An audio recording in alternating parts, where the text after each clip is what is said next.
Nedaří se ti otěhotnět, i když máš pocit, že už si vyzkoušela snad úplně všechno, jsi už unavená, frustrovaná, bolavá z toho, že jsi vlastně vyzkoušela všechno možné a stále se nedaří počít nebo donosit tvoje miminko.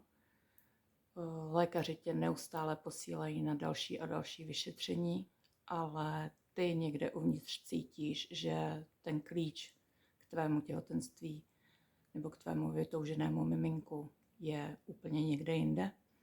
Tak právě pro tebe jsem vytvořila e-book zdarma, Tvořivá energie jako brána k miminku.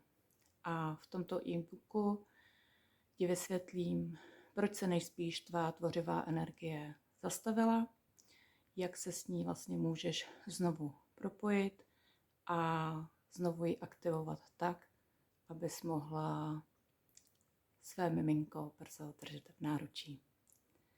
A kdo jsem já?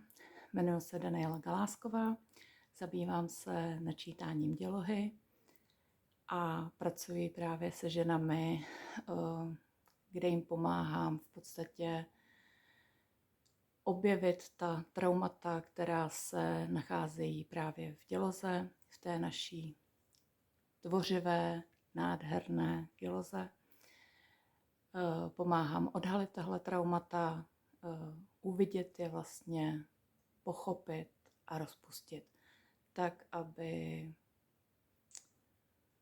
přestala vlastně bránit té naší tvořivé ženské síle a aby si se mohla otevřít právě tomu zázraku zrození. Takže pokud tě to láká, tak v podstatě ten e-book je tvůj první krok návratu sama k sobě a já tě k tomu zvu, aby si ho zdarma stáhla a ochutnala tak vlastně částečně tu moji transformační práci. A pokud tě to i potom bude lákat dál, tak se mnou spojila a otevřela se opravdu tomu zázraku stvoření.